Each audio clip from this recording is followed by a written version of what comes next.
All right. We are live. I'm Chelsea, you ready? ready. Let's do it. All right, let's do this. I like that. What's up, everybody? We are live. Welcome to another session of the Cover Club podcast. My name is Will. I am the host of this show, the number one Polynesian podcast in the world. Oops, wrong button. Oh wow, let's get it all. We have a great show for you guys tonight. As I can see you guys tuning in and viewing in right now. Thank you so much for tuning in and viewing the show. If you're tuning in for the very first time, thank you so much for tuning in. I appreciate you guys always jumping on and watching my weekly shows. I always host every single Friday. Thank you so much. And of course, to all the subscribers out there, the people that like and subscribe to my channel, follow my content and support the platform. Thank you so much for all your love and support. You guys already know what to do. If you support the content, like the channel, and support the platform, smash and press that like and subscribe button real quick. Thank you so much. I see some people in the comments already. I see Ty, the Doko also effect. Hey, what's happening, y'all? Will and Chelsea. Hey, Ty, what's going on, man? Thank you for always tuning in every single live show. Always being the first one, man. I see you, Ty. Always the first one to tune in, man. Thank you so much for always being a loyal supporter, man. Appreciate you having you watch the show.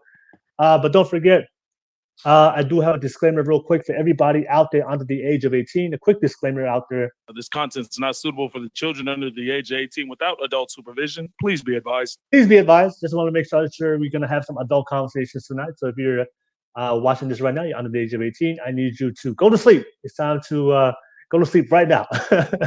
But nevertheless, thank you so much. We do have the live chat, y'all. So let's definitely get that live chat popping, y'all. Always appreciate you guys always dropping your feedback, your thoughts, your perspectives, especially on the variety of different topics that we always discuss every single week on the show. So yeah, definitely get that live chat. Always interested to hear what you guys say. I see Ty's responded. He said, I was also the first to leave church. Ha ha ha ha. It's all good, brother. We've all been there. We've all been there. Thank you so much. But yeah, let's get that live chat popping, y'all. Drop a comment, show some love and support, and let me know where you guys tuning in from. Don't forget, this is a live show, so it is a public show. So if you're tuning in for the very first time and you're not familiar with my content, I like to invite people to come on and be part of the conversation, especially people that watch and tune in and be part of that's from the audience. So if you're watching this for the very first time, if you want to be part of the show, after the introductions, I'm gonna post a public link on the live chat on YouTube. So if you're watching this from Twitch, if you're watching this from Facebook, you have to go to YouTube and go on the live chat to be able to click on the public link. I'm going to pin it to the top of the screen. Just look at the top of the screen on the live chat. You'll be able to find the public link and you can be part of the conversation. I'm a big advocate for open dialogue and free speech. So you can come on here and be part of the conversation. I humbly ask you guys, invite you guys to come on. I know there's a lot of people out there that disagree with a lot of my views. I know I have a lot of haters and people triggered by my content. You triggered my trap card. But but if you disagree with a lot of things we say, whether it's Chelsea or me or anybody on here, I invite you guys to come on and have an open discussion and conversation. So yeah, regardless of whether we agree or disagree, I'm always open to hear you and have a conversation. So click on that public link and be part of the show. Don't forget, we do have the super chat donations. Everybody out there every single week always supports me financially with your pockets. I really appreciate your super chat donations. Every single donation will go into invest it back into my podcast to give you guys better quality content and especially help me build my studio, which I plan to launch by the end of this year. I'm gonna have my own studio and I'm gonna conduct these live podcasts live in studio. So if you want to drop a super chat, the best way to do it is ask it through a question or topic. So if you have a specific question or topic that you guys want us to discuss, or you have a specific question to me or a specific question to our guest tonight, if you want to ask them the question, all you have to do is drop it through a super chat. I'll make it a priority and put it on the screen and give you a shout out. And also I'll be able to respond live on the show. So thank you so much, everybody out there. Always drop a super chat donation. Much love to you guys. But that's pretty much it. That's pretty much all my YouTube stuff. Without further ado, thank you so much. And of course, I just want to say real quick to my guest, Chelsea. Chelsea, thank you so much for being part of the podcast tonight. Excited to have you on tonight's show. And especially for all the live viewers that's going to be watching us tonight. But Chelsea, I know a lot of people don't know who you are, so I know this is your first time.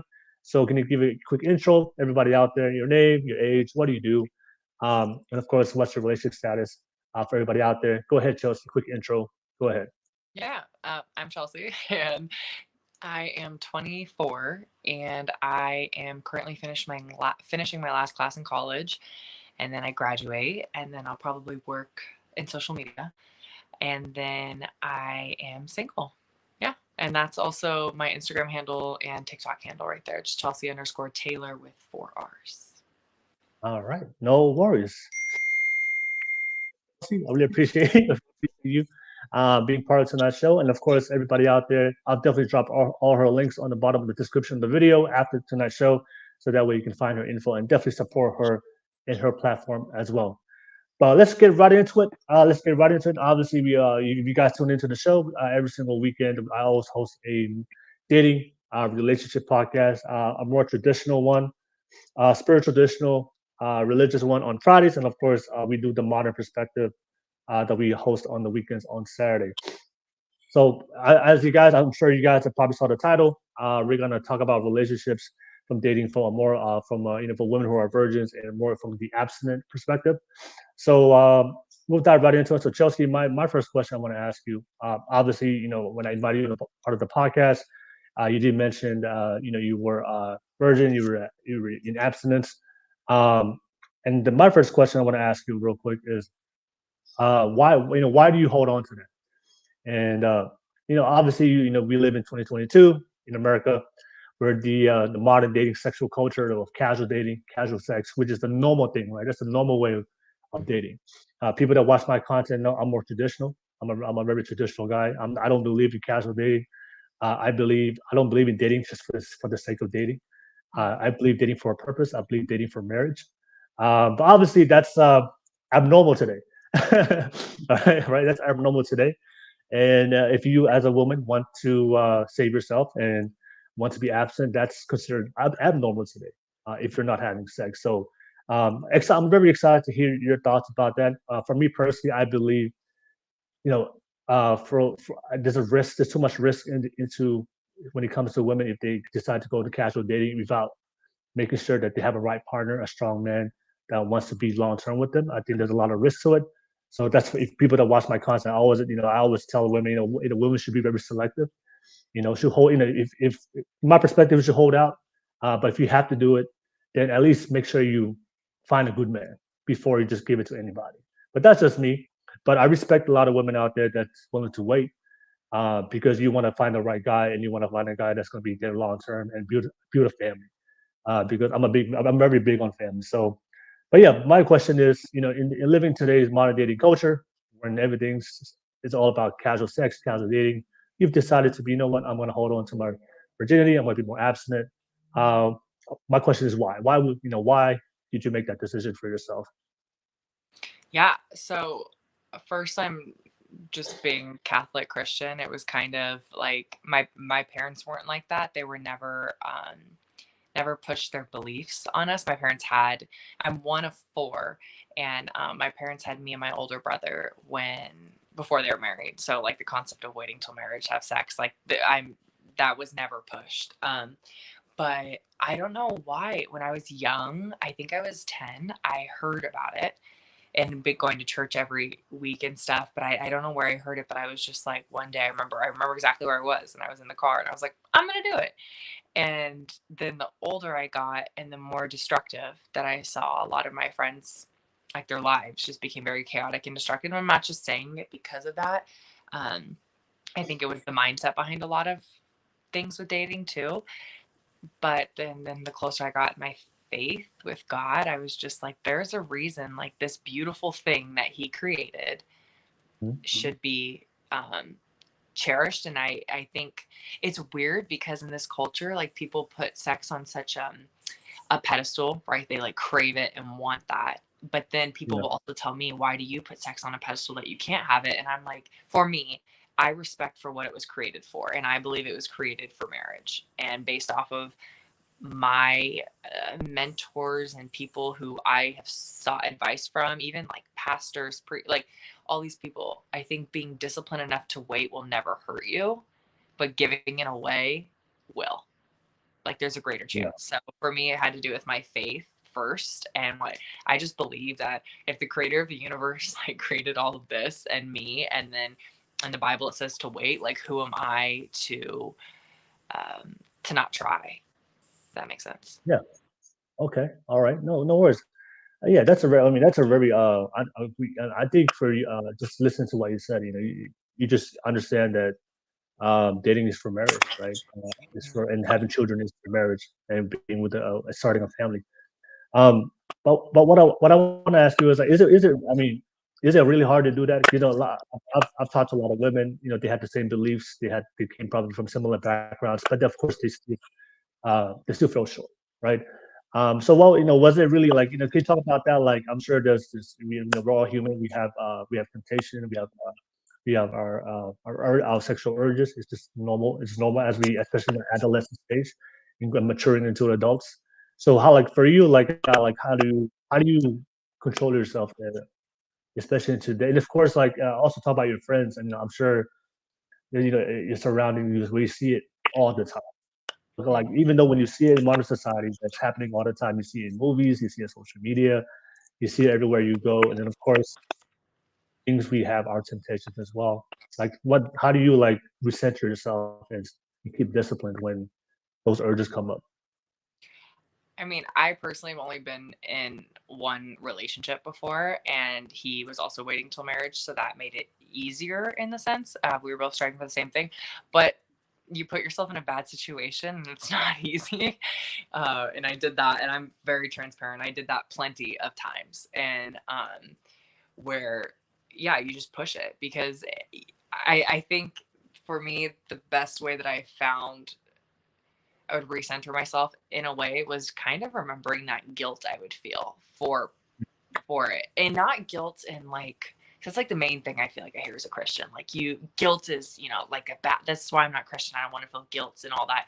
It wasn't that. It was just like, for me, I always told myself, like, if I'm not this person's future wife, I don't want to take what belongs to her. So, like, in a way, that would help me recenter. And at the time, like, I thought this is who I was going to marry also. But still, like, I was like, but I'm not his wife. I can't stand when couples date and they're like, yeah, we're basically married. I'm like, but you're not. And I would tell myself, as much as I really swore this person was it, I was just like, but I'm not his wife. And that would bring me back. But I would be, again, I would lie to say that it's not easy. And I was with someone for over 2 years, so it's a little bit of time. Like, it does get hard. So but I would hope now, with my faith and being single for some time, I've tried to really dive deeper and find deeper meanings and reasons as to why I wouldn't even open that door and try to put myself in those situations. But anyway, I would say the best thing for me to recenter is I would just try to give it back to God. And now, even when I feel tempted, even if I'm listening to music and my thoughts kind of start to go, which I have noticed within myself, which is weird being like a single virgin Catholic Christian girl, Yeah. like, struggles with that. But no, like, that's very, for me, that is a very triggering thing for me, is lustful thoughts. So one thing I literally just got it tattooed on me today was the word beloved. And Mhm. Jesus many times in the Bible calls us his beloved. So for me, that recenters me. So I hope my future dating relationships, I try to remember, like, he calls me beloved, like, he views me as his beloved. So I have to act like it and believe it, and that always recenters me. So I hope to carry that in a future relationship. But like I said, my past, I would just remember, like, I can't steal what's his wife's. So Yeah. I think you mentioned growing up, you saw a lot of the women who did engage in sexual activity. We saw that they went through a lot of issues, struggles, complications. So can you talk about that? Because one of the things uh, I don't like about this modern sexual culture um, is the way they advertise and promote sex. And like I said, like, for me, is like, if that's what you want to do for your life, if that's a choice I want to make. I mean, I'm not gonna. I don't have any issues if you decide to do that, but be transparent of both the risks and the things that you struggle with. But I do see there's a trend where people just think it's rainbow and sunshine. And a lot of times for young girls growing up, they see that all these older women, they're having sex, and they don't realize that there's a dark side to it. They don't realize there's a lot of issues, a lot of struggles, a lot of conflicts, a lot of traumas that come with it. So oftentimes a lot of girls don't really realize that until they go through it. And for me, I always try to bring up to a lot of women. It's like there's a lot of risk into it. So what do you see? So obviously you have friends. Obviously you have that do engage in that behavior. Obviously you said that you saw some things that kind of deterred you. You know what? I don't want to put myself in that situation. So you know what? It's better off for me just to save myself and find a good guy and get married. But yeah, what are the things that you see with a lot of women that at first they thought it was a cool thing to do, because that's the cool thing to do now today in modern dating is where they have sex. But what are the things that you see that a lot of women struggle with when they engage in sexual behavior without making sure that it's a good man and he wants to be with her long term and raise a family? Yeah, I see. For me, I saw two main things. The second one definitely the older I've gotten, but the first I just would see people putting their worth into somebody, emotional and spiritual connection, and I saw that happening. And I think for the men, I'm not saying it's not an emotional or spiritual connection. I think as a guy, you could probably speak on this more than me. I just think it's a little bit different too. And then I think if you add, I hate to say it, but it's real, like the influence of pornography and all of that, I think it and not that women don't struggle with it, but it is more apparent there for men. So I think that could also have to do with maybe why there's less connection.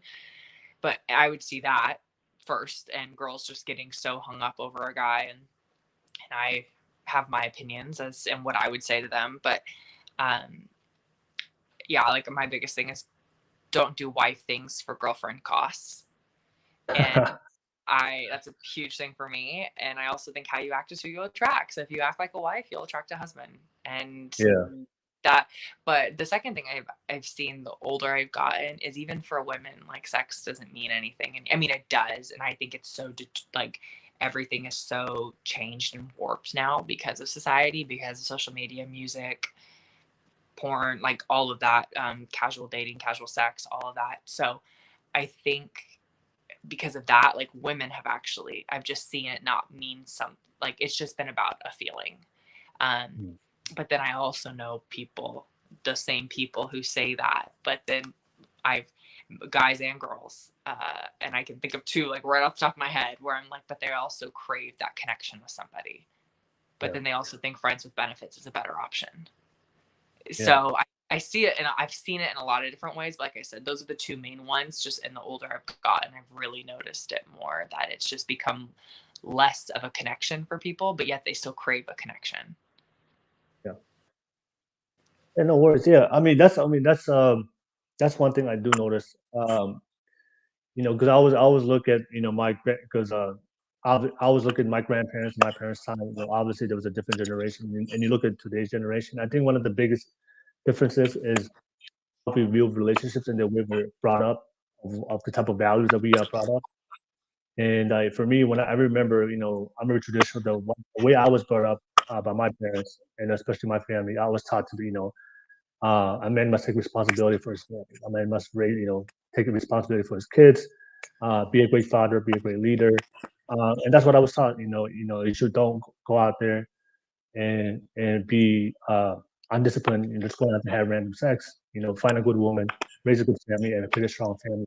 See, today, a lot of young men are not hearing that message. They're hearing a different message. Just go out there, have sex, have fun. So a lot of times, like you mentioned, a lot of women, they do wife things for girlfriend cost. I like that quote, by the way. I'm gonna write that down. Right. And the thing is, yeah, so pretty much when it comes down to, they're investing into a guy that's not ready for that role, that's not ready for long term, that's not ready to be a father. And oftentimes, like, we're having sex at a very younger age now. So the younger the guy, obviously the younger he is, obviously he's not ready. He hasn't even experienced life yet.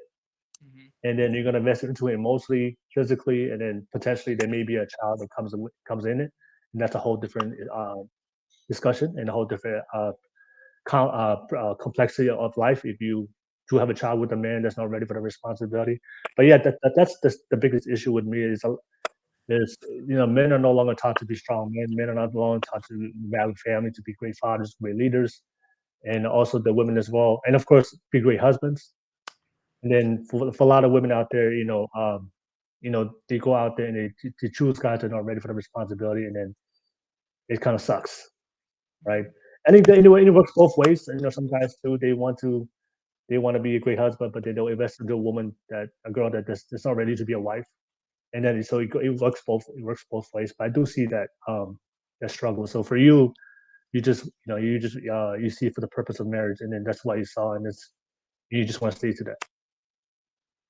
Yeah, 100%. And that once I saw, I don't like using the word good, but good men, that also helped a lot, obviously. And you see that God has that out there. Yeah, for sure. Then it makes it more realistic. So, yeah. Yeah. So I know you said that you only been in one relationship and then you dated one guy. Do you find? I mean, you said you're upfront from the very beginning. Do you find that do you only date guys in your faith, or do you go outside your faith to date? And then of course, what's the response from many men? Like, when you do bring them up, like, hey, I don't want to have sex to marriage. What's the response? Positive, good? You get ghosted? What happens? Yeah. So for me, to answer your first question, I won't date outside of my faith. Personally, being like, I feel like my relationship with God is the most intimate and interesting thing about me. And if we can't relate on that, then, and I'm really big on who people's mentors are. Like, I really try to watch now, and I didn't before. And not that it was bad before, but it's just something I've learned is like, watch people's closest circle and who, as a man, who they go to challenge them to be a better man. Because it can't always be you, because then you're just a nitpicker and you're just all that. So I would rather, I'm just big on that. So anyway, I would love you to go to people who challenged you to be better even when you were single, before I ever stepped into that, especially as a Christian Catholic specifically man. But so that's the first one. Second, I actually don't really right now, I don't know what it is, and I'm okay with it. I don't really date at all. Like, I don't What is that? I don't know. I don't have a desire to, and I mean, I do, but I don't. I just have a lot going on, and I think, yeah, like I would lie if I haven't had like crushes on people, but I don't. And I'm also I'm also really tall, so I feel like, that's I don't know, like a positive, negative, whatever, but anyway, yeah, I just don't, and I just started with social media and stuff too, so I don't really like, I mean, you'll get the random people that'll slide in and stuff, but I'm just not, for me, I'm not in a place where I'm just doing a lot of, I don't even know, I don't want to call it self-searching, but I'm just on this road with my relationship with God right now, and it's not that I'm not interested in people, I just don't, I have no desire. It's very interesting. I've never been like this before, because before I was kind of not boy crazy, but I was like, I want to date. I want to find my husband. And right now, I'm just super chill. But I definitely will say I've made it in my past, and I will continue to make it in my future. Like, my boundaries are set into where I am and who I am. And as I don't know if I came up with this, but one day I just said it, and I was like, I challenged people and myself to date outside my comfort zone, but never outside my boundaries. So I'm very apparent with where that line is in the sand. And I will be that way for the rest of my life with whomever I end up with. So, yeah. You said you're tall. How tall are you? 6'1". Oh yeah, that's pretty tall for a girl. I'm a volleyball player. Well, I was, so it worked out for me. Yeah, I'm a pretty tall girl. Yeah, I think I'm a big statistic guy. So like, I think statistically, in America, 15% of men are over 6 foot. So, I think, what's your preference? Like, do you like same height, or do you prefer them a little bit taller than you? I don't, it's so funny. Before I ever dated anybody, I was like, I have to be 6'4". But someone I dated, he was basically my height, actually maybe a little bit shorter, and I didn't care. I didn't, obviously it's nice, but I didn't, for me, as long as I would like tall for sure, but as long as I feel like emotionally safe and like, then I don't care, to be honest. Like, it's not a huge deal. Is there? I mean, is there like a limit? Like, you can't be like too short. Like, what's Yeah, what's the limit? I really, What's the limit where you cut it off? Like, I can't date anything shorter than yeah, this. I've talked to God a lot about this, and I was like, please don't do me dirty. He's got to have a 6 somewhere in that height. Like, it's got to be 6 foot. Like, All right, please. 6 foot. So I've always asked God, I'm like, please, whoever my future husband is, just please let it be a 6 somewhere, like in the front. But so I don't have like a cut off, because I have some guy friends who are short and they are awesome, and so I'm like, I couldn't do that to these poor guys. But um I don't know. I mean, I would like 6 foot plus, honestly. Nothing wrong with that. There's nothing wrong with saying you like 6 foot. Yeah, but like I said, I've also like have met awesome guys who are short, and I'm like, oh, I'm not that I would date you, but like, yeah, you're awesome. So I can't say no, but I mean, yeah, it would be nice for me. A great height would be my height and up, but No, it's I'm very into like psychology and biology and everything. It's just a biological thing for women. Um, you because the way because you're the more vulnerable sex, so from a biological perspective, you like a guy that you make you feel strong and protected and safe. 100%. So that's why women seek out taller men, because with taller men you just feel secure with the taller guy. Mm-hmm. If the guy's too short, and there's not no this is no dig for short men out there. Shout out to all the short men. That's very hard for a taller woman to feel safe with a guy that's kind of shorter. It's just our like biological nature. So Yeah, I believe so, it. And it's like, also for me, I have been taller than most people. I mean, I've played against girls way taller than me in volleyball, so I'm not saying, but I am tall for the average, and I've been 6'1" since I was 14. So yeah. like, so for me, even, it sounds so weird, but even like I my love language is physical touch, for example. Like, even hugging people and always being taller than people, it's just nice to feel small. Like, I have one of my friends, he's like taller than me, and when he'll give me a hug, I'm like, this is awesome. Like, so even just little things like that, honestly, are great. But I totally believe that that there's just a sense of security. I agree with it for sure. Nah, no worries, no worries. And I see Daniel Tao attack say, keep up the good work. All right, thank you, man. Thank you. Appreciate you being on the live chat, man. Sharing what everybody. I see a lot of you guys watching this right now. Don't forget, man. Press that like and subscribe button real quick. Oh, and I'm definitely gonna post a public chat. Just I haven't posted a public link yet. I'll definitely post it right now on the live chat, so you guys want to be part of the conversation. You click on it, and like I said, thank you so much for everybody that's watching this right now. But yeah, let me pass it on to Chelsea. I know we got a chance to ask my questions. We had some great dialogue, but I want to pass it to you. I'm sure you have some topics that you want to bring up, and let's just dive right into that. So go ahead, Chelsea. Let me think. I'll say from maybe from a guy's perspective, is it people, girls, I don't want to say like me, but girls that kind of have firm in their beliefs, how does that come off sometimes? Like, because some people like the confidence, I think, and then some people like take it like it comes off as prude, I guess. Does that make Oh, sense? okay. So, a girl that's confident in her beliefs. Yeah, just someone like, I don't, for me, I've been told I could come off very like just and like turn a blind eye, where for me, in my mind, I'm just going like, oh no, not at all. For me, like, I know my beliefs, and I know going that way is probably not good for me, so I'm just staying over here. But in a sense, at least from your perspective, how does that come off to you when a girl, yeah, is just very strong, or I don't want to say strong, just, yeah, confident in her beliefs? Yeah, I think from the man's perspective, I think it. I think Ty just said what I was just about to say right now. It depends on what her beliefs are. I think that really matters. If her beliefs contradict what men value and want in a relationship, um, that could be an issue. But if your beliefs align with what men are looking for and what they value in a relationship, I think that's a big plus. All Mhm. right. And also, when it comes to confidence, there's nothing wrong with confidence. I think for a lot of women, they miss because the one thing that we value and we appreciate from women as men, especially the men that are very masculine. Obviously, when you talk to most women, when you ask them like, what kind of man do you want? Most of the women say, I want a strong, ambitious, confident, assertive guy, right? See, men with those personality traits, but we prefer feminine women, right? So I think one of the biggest issues with a lot of women is when they are confident, but they come out masculine, right? So there's nothing.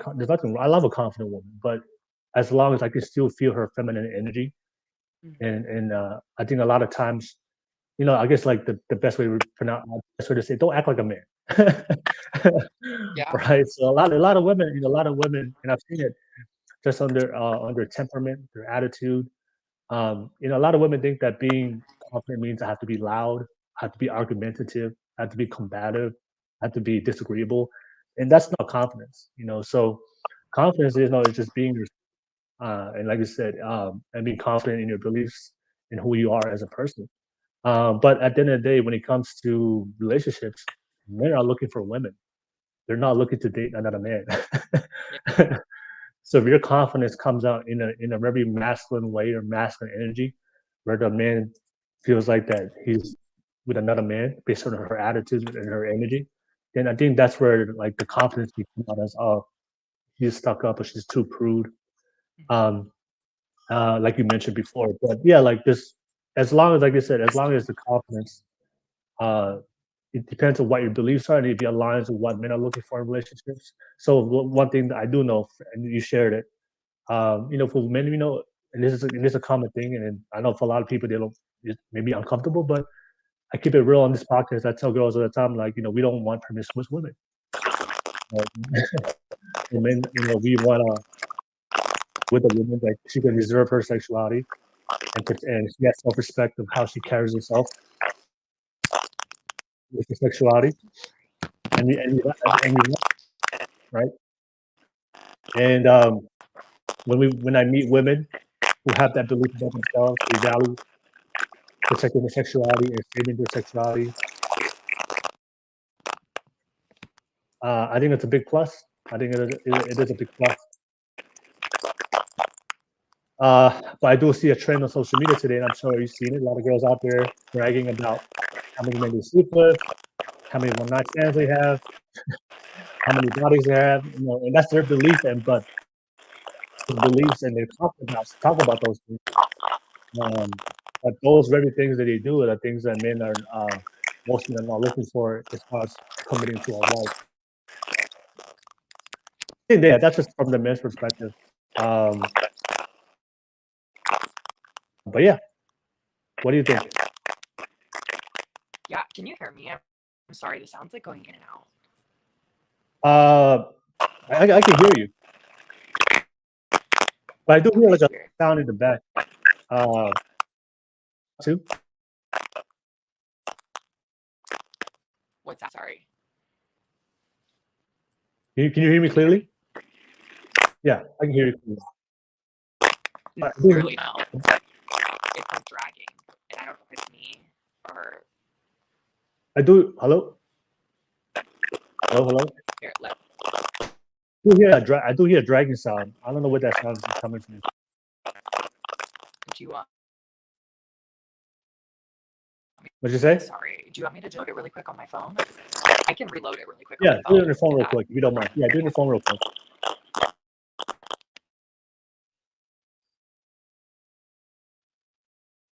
No worries.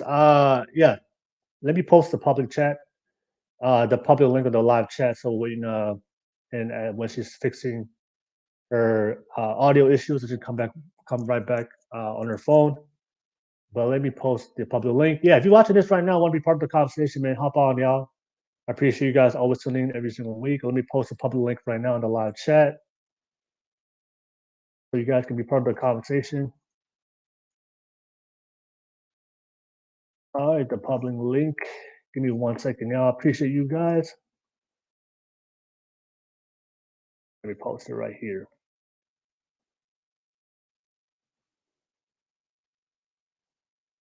There we go. Boom. We're in there. All right, just posted the live chat. Yes, if you guys want to be part of the conversation, jump on. Hey, what's up, Fatty? There we go. Can you hear me? Yeah, I can hear you a lot better. You hear me now? Yeah, no, you are good. It just started dragging. I'm so sorry. Okay, back. So the last thing, I'm sorry, the last thing I heard you say was you were talking about you just finished talking about how men want the feminine energy, and then how like on social media you see the trend of women.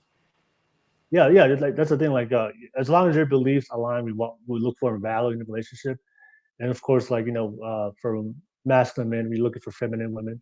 Mm-hmm. And as long as if you are confident in your feminine energy, but I do see a lot of women today, they're very masculine, so they act like men. And for most men, especially the more masculine a man is, he's like it's a turnoff, because like we value a woman's feminine, loving nature. Mm-hmm. And so I think a lot of women don't understand that. Yeah. And yeah, but what do you think about that? I could not agree more. I think that's what I see all over TikTok, right? It's like my For You page, and it's so weird because I so don't really agree with it, but it's all over my For You page where it's women being like, almost, and I understand to a degree when you've been burned, by men, you kind of try to play that role for yourself. That's where I think you should believe in a higher power, to which I believe and know to be God. But is surrendering into what you were created to be and not trying to be what you felt was done to you. Like again, trying to be the healthy man for yourself instead of like, no, just be the healthy woman. And but I agree. It's just women, and being an independent, like I would say, I think I'm a fairly independent woman, and my mom is, and she's had to be because my dad's job, he was always gone, but I noticed within myself, I felt like I had a lot of masculine energy, just because I don't know actually fully why, but being single now and having kind of just working on myself at least, I've tried to really get back in tune with the feminine and what I was created to be, and stop trying to be this like powerhouse, like masculine, thing. So I've firsthand, I think, experienced it in a sense with myself, but I could not agree more, because I think women naturally, because of maybe the world and the jobs, workforce, all that. I get it to a degree. I think it's played up a little bit, but women naturally compare themselves to men. Yeah, So I think it's really interesting that at the end of the day, as much as we want to be like equal with men, they still try to be men. And yeah, to me, I just think it's very inefficient, and it's actually going backwards in doing that, because you can be a strong, independent woman. Like I fully advocate for that, but there's nothing wrong. Like I can't stand when people are like, I don't need a man. I always am like, I do, but and like I do actually, I really do. And I mean, not I don't need one to survive, but like yeah, 100%, I need that emotional masculine energy. Like and I need someone that I can pour the feminine energy into, because too many girls with too much feminine energy, you don't like, it's great, but it's not a relationship. And vice versa, two masculines, you're gonna go head to head. But yeah, I went on a tangent, but I couldn't agree more. Like it's just, and all those masculine girls never are still, it's funny, I know girls like that, and I can still see that feminine energy that it's like waiting to come out, but it's masked by, there's a difference between strong, independent, and ego. yeah. And that's a huge, I think the masculine energy collides with the ego, and that's my personal opinion. But Yeah, that's why from the very first thing that we discussed, right? That's why for me, a part of why so many women today. I mean, obviously there's a society aspect to it. We are going to society today that there's no more gender no more. So like we just tell anybody you can be anything you want, right? And not understand the difference. There's a biological difference between men and women. mhm. Um, but um, but we talked about at the beginning why it's important for women not to just put themselves in random relationships where they haven't done a great job to make sure that they find a good partner. And I think you said it on your response. A lot of women get burned, and one thing I do realize for a lot of women, when they get burned by a man, what they usually do, this is what I've seen personally, they usually um, become that they become very overprotective and strong, Mhm. because they don't want to get hurt again, so they put these wall up, and they become the very man they want to date. So Yeah. I think for a lot of times, I think for most women, everyone, I think believe every single woman is feminine, but I do believe that if you do get burned with a man, or you get hurt by a guy, or the relationship didn't work out and it was very toxic, a lot of women will put themselves in a position to be very independent and strong, just to protect their feelings or whatever happened in the previous relationship. And I do see that happen a lot. And I think, and oftentimes they keep doing it. They keep bouncing around for every relationship, and it doesn't work out. And it just makes them very masculinized because, like, they don't want to get hurt again. So they build, they put up this persona. I'm strong. I'm independent. I can do anything on my own. But when I think you said it best, like I can see that there's this person inside that's still feminine. There's this person inside that still wants a man, even though you're saying, I don't need a man. I can do all by myself. But for a fact that we're human beings. We're social creatures. And we were created by God to be together, to have a relationship, have a family. Because of circumstances or just bad choices in our relationships, I do see for the women, they become very masculine and strong to protect themselves.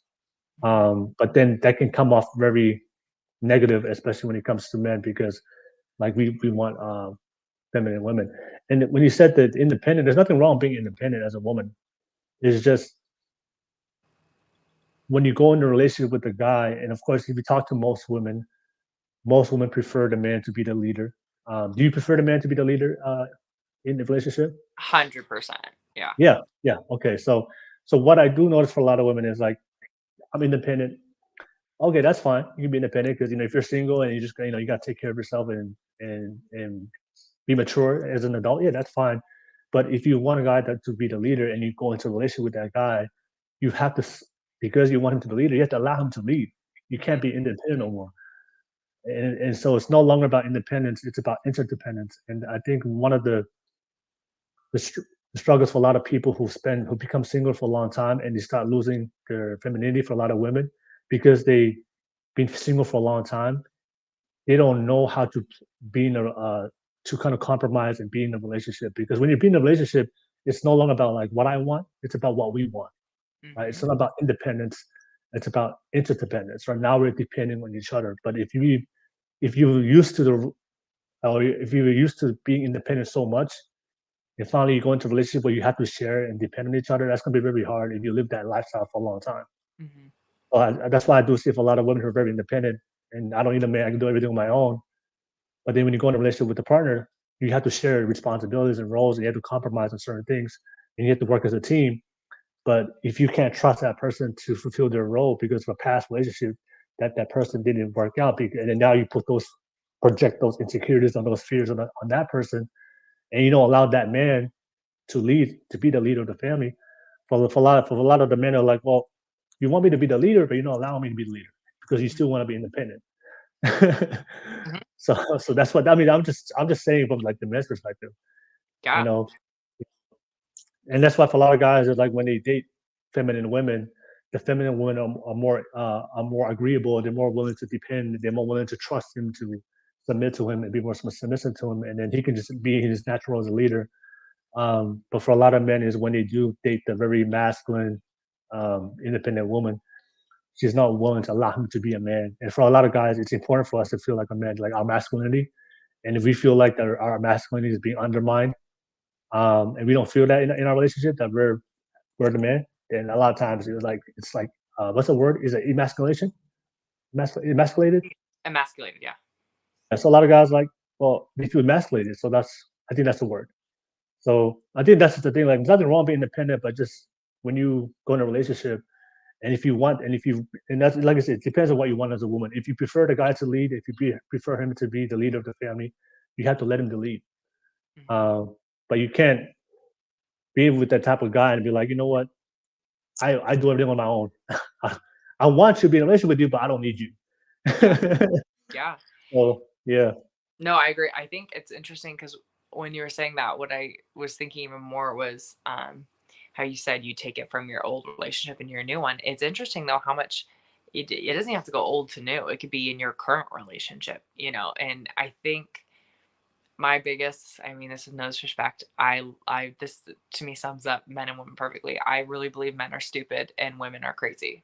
And so both go hand in hand and neither is better. Yeah. But I really, like, I look back at myself and I'm like, I am crazy. Like, I really thought that this person could read my mind. Like, I thought he should. And now I look back, years later and I'm like, that was absolutely insane.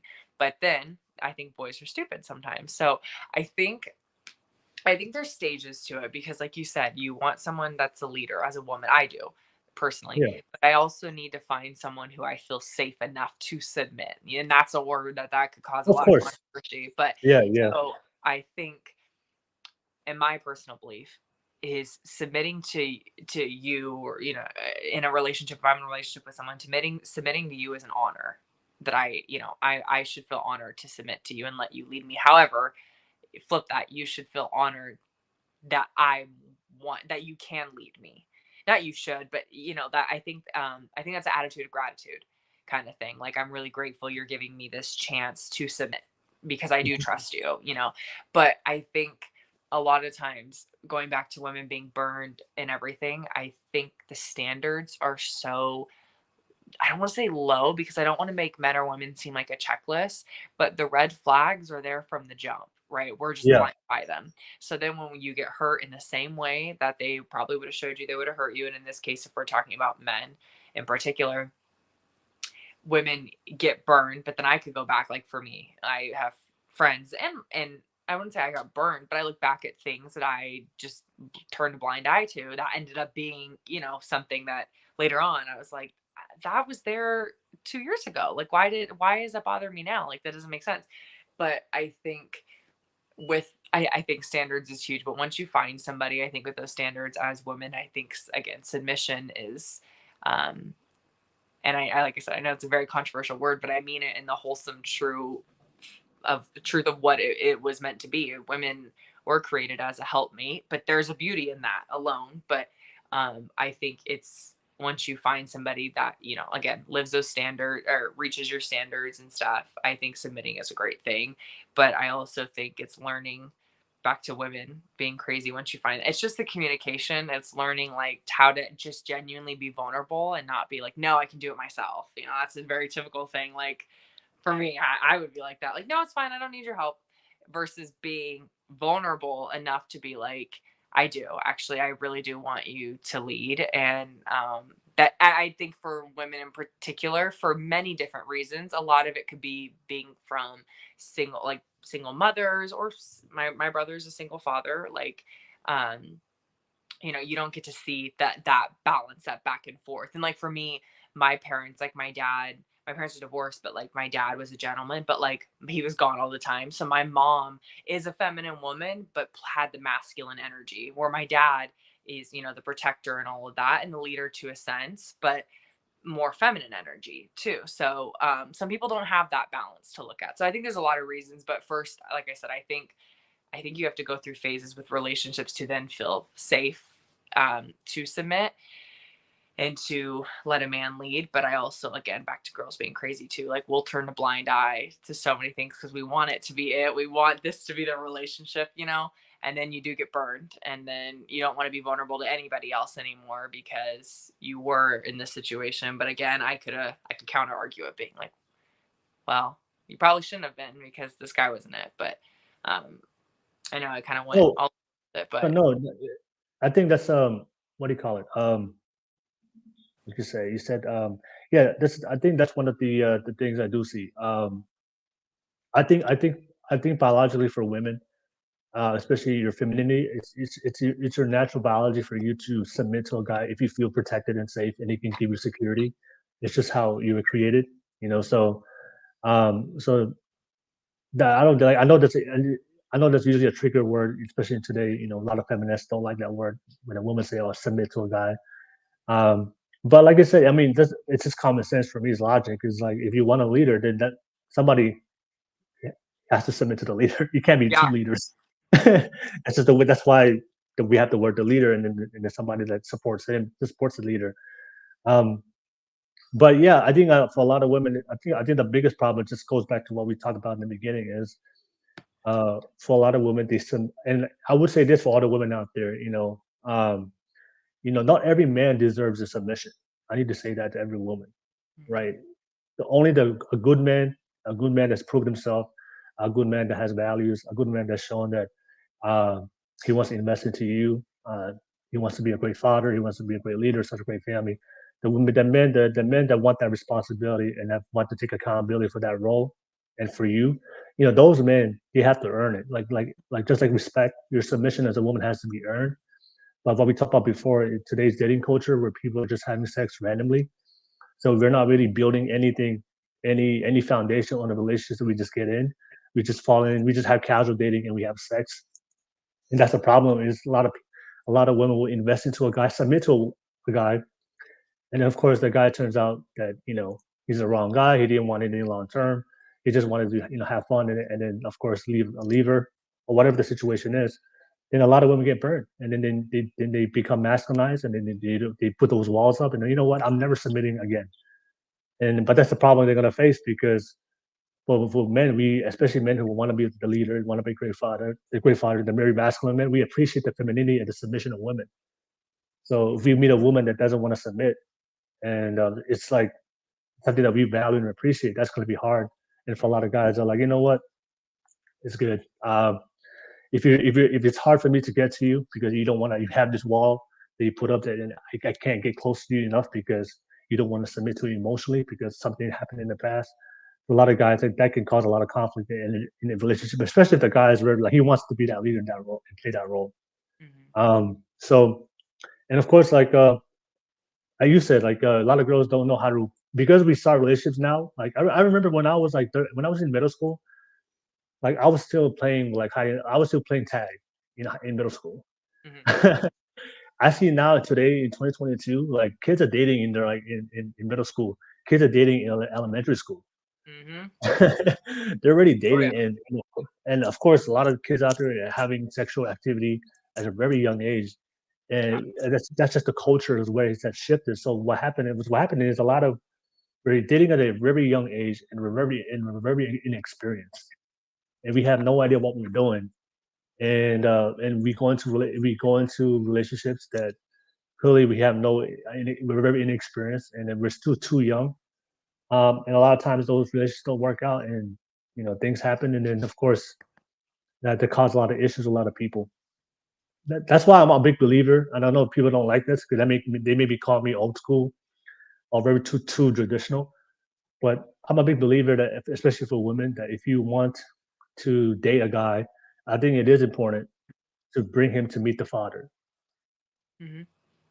because I think that's so important because men, we understand how men are, and we can call out the bullshit. We can see the red flags because we know how men think. Yeah. So we know if the guy just wants to is only with you temporarily, and he just wants to get something out of you. It's like we have that sixth sense.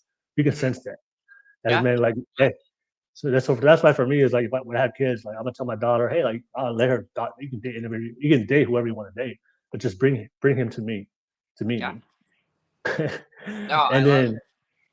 And if the guy's serious value, he'll come. He'll meet the father. But the guy is like, dang, it has the wrong intentions. He's gonna make all the excuses in the world not to meet your dad. So I think that's the tradition we need to bring back, and especially to protect our daughters. But a lot of times, young girls just going out there, and date guys, and then of course, I understand how guys are. We're savages. Like we will say anything we want to. We'll lie to you to get whatever we want. All right. So that's what I'm saying because I understand how men are and the way and how we move. I think for me is I'll make sure I communicate that with my daughter. Like just whatever you want to date, just make sure you meet me. So I can, me and him can have a one-on-one conversation. I'm gonna find out who this guy really is, and I'll be able to give her like a very objective judgment. Hey, I know you're in your feelings, but I'm gonna keep it real with you right now, right? Yeah. And if I build a good relationship with my daughter, she'll respect my opinion and trust me. So, but yeah, people. That's why I think it's good. It doesn't necessarily have to be the dad, but I think it's good to bring who you date to meet your family members, so you can give you a more objective judgment. Because when you're in that beginning stage of going into the honeymoon phase, you're just in your feelings. Yeah. You like you said, we ignore all the red flags. 100%. Yeah. Yeah. Have you had that? Have you had that experience with your girls where like you're looking from the outside and you're like, "Girl, what are you doing? I can see those red flags right here." Yeah. I think I will say this. I'm a very flawed human being. I'm very honest though. And I try to be, but I've definitely seen, like friends, and I have one girl, and she's amazing. Just a very elegant woman. And I have to preface this by saying two things. One, she's also very old school mentality. And I know people like to harp on us old school people, but old school works. And I'm not saying it's perfect, but it works. So that's my biggest thing, my biggest like counter claimed when people are like, well, it's 2022. I'm like, okay, but people are still married that got married in the 50s, and people that got Yeah, married exactly. people that got married a year ago are getting divorced right now. So I don't Yeah. your claim does not, there's no validity to it to me. But anyway, but second, anyway, my friend, I don't believe in leagues by any means, but I do believe in the term equally yoked. And I think with that, people like you're talking about, if your daughter brings home this guy and he's really about her, and he should, my biggest word is, I think you should feel honored to pursue somebody, or honored to be pursued by somebody. And it's not about worth. It's not about any of that. It's just like, I heard this woman once say, when her husband asked for her hand in marriage, she was like, I just feel honored to even be his fiance, let alone his wife. Like, I think that's huge. I love that. And because it's not about putting people on like a pedestal. It's just about saying like attitude of gratitude. Like, I'm just honored to be with you. And so with that, my friend, back to, like I said, I believe in that goes with being equally yoked. I've seen my friend, I didn't live in the same state as her. I was in college. I mean, in college now, but I would notice little things she would say, just red flags. And I'm like, this guy doesn't hold what did Maya Angelou say? Doesn't hold a candle to the light that God has shining for you. Like, I was just like, I didn't have to be there. So I couldn't fully give my opinion because I wasn't there for everything. But yeah, I've seen that before with friends. And I'm just like, he should feel honored to be with you. Like, the fact that like it doesn't, so yeah, I've definitely seen that many times. For me, it's just more, but it sounds terrible. Like, we're not perfect, but a lot of the women that I know, and there isn't a lot, but most of the women that I know that have a very similar belief system as me, don't have these problems with guys. Because I don't mean it bad. If a girl, men, like how you said, men will say anything. I love, I always see this on Instagram, Steve Harvey. He always gives advice about men, and he says like, men are hunters. Like, and he's like, Hunters, man. yeah, he's like, and I think you were created in a sense to be. So I get it. I mean, again, it's been, I think, warped throughout the years on this earth, but yeah, I get that's the main DNA. You were created first by God to survive and provide, so it makes sense. But I think when you live in a sense with, again, waiting till marriage to have sex, like, there are some men, and most men, that are like, I'm not gonna get her. Like, I already know me, So for me, a lot of the girls that I like, a lot of my close friends don't, like, they have the same beliefs. So men we don't get these kinds of guys in our circle, if that makes sense. But I know people outside of the circle who, You know why you don't attract those types of men? why I don't. Yeah, like I think you said that you don't the friends in your circle, they're very traditional like you. You don't attract those types of the men who are just who have the wrong intentions, right? Yeah. But do you know why? I don't. I used to hate it because I was just like, why don't guys like me? But now I've realized, I don't know why, but I have my moments sometimes where I feel insecure not having anybody interested, but they're very few and far between now versus before. But I will say this, I'm really, really grateful for my past relationship, because this was somebody who outside of physical attraction to me was just attracted to. So he set the bar high. So for me, I knew there were guys. So I realized after that relationship, I don't need all of these guys that I know it will never go anywhere to be attracted to me. If that makes sense. I Yeah. mean, it's nice when someone is attracted to you and stuff, but it's not for me. Like I said this before, like I don't have to. I try to understand that I don't have to force what God has for me, and I only have to get it right once. So if they're initially not attracted to me anyway, like I don't know if that so I don't know why, but I'm definitely more okay with not knowing sometimes, if that makes sense. Well, this is the thing, and I think you said it. Like men, we're hunters, right? We're the ones going to pursue. And I always tell this for a lot of women. I do believe more than ever. I agree with you. I think today one of the reasons why a lot of women, they attract the wrong men, they attract bad relationships from the wrong men, is because they don't have high standards and they don't have a vetting process to know the difference. Mm-hmm. And as men, when we want something, we're gonna do anything in our power and invest our time and energy to get it. Mm-hmm. And it doesn't matter what your standards are, we're gonna do whatever it takes for us to get what we want.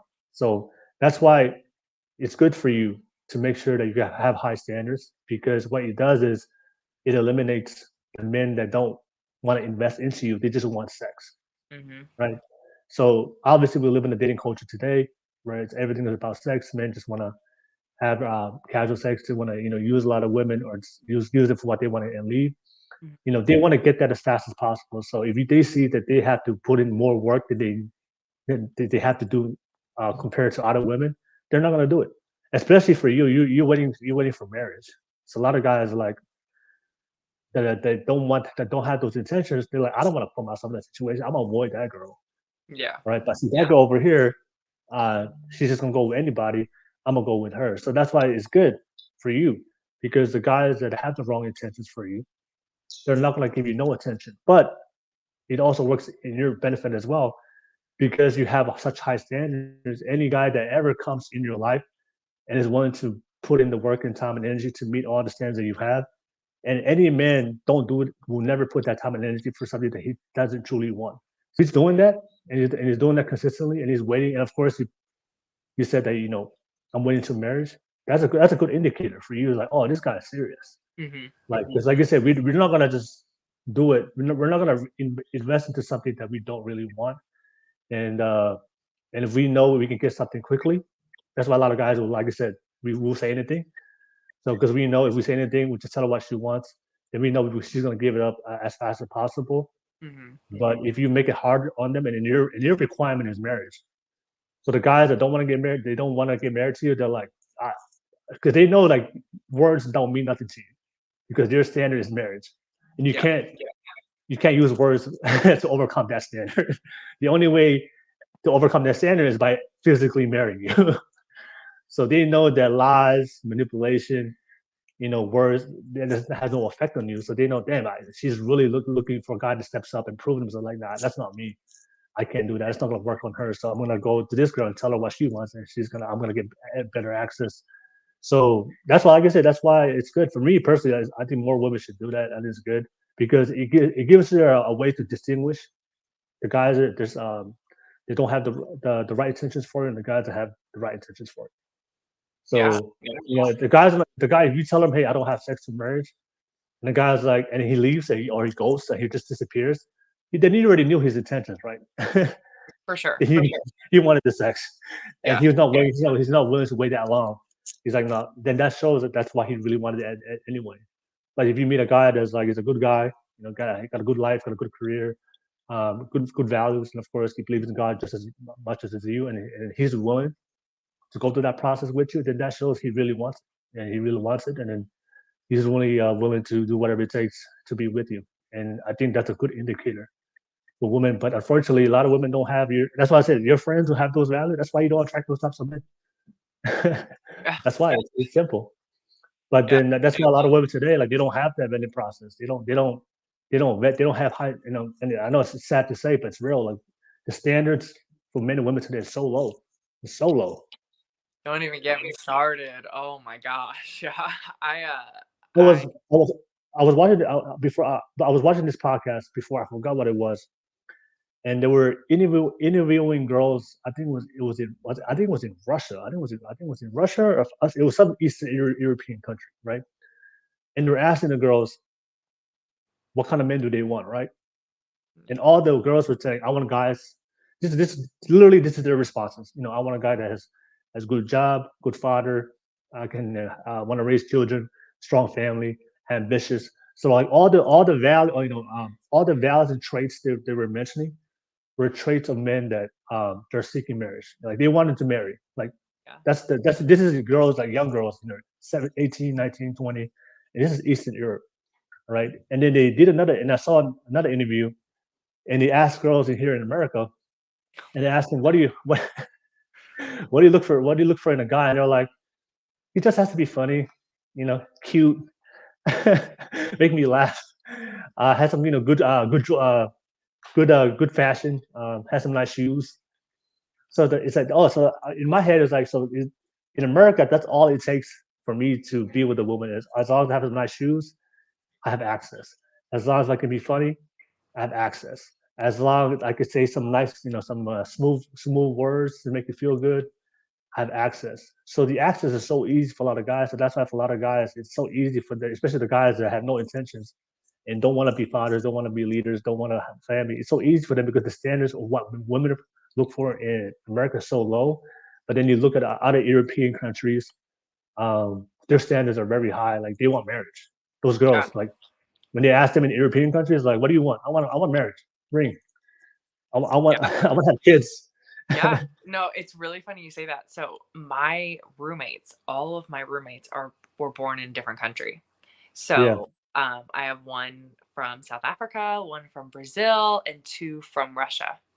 yeah, And I've talked to them, and yeah, like the women, and it was funny because they actually sent me a funny TikTok where it was like the basically it was like an American girl versus a Russian girl, kind of similar thing, but it was like she got in the car and he didn't open the door for her, and in her thick Russian accent she was like, or she like called her dad and was like, get ready to kill him, like serious though, like yeah, obviously it's a joke, but like serious. And then yeah. No, I know. and then in the American girl, she had like a ton of bags and he wouldn't open the door for her. And she was just like, oh, it's okay, sweetie. Like, I got it.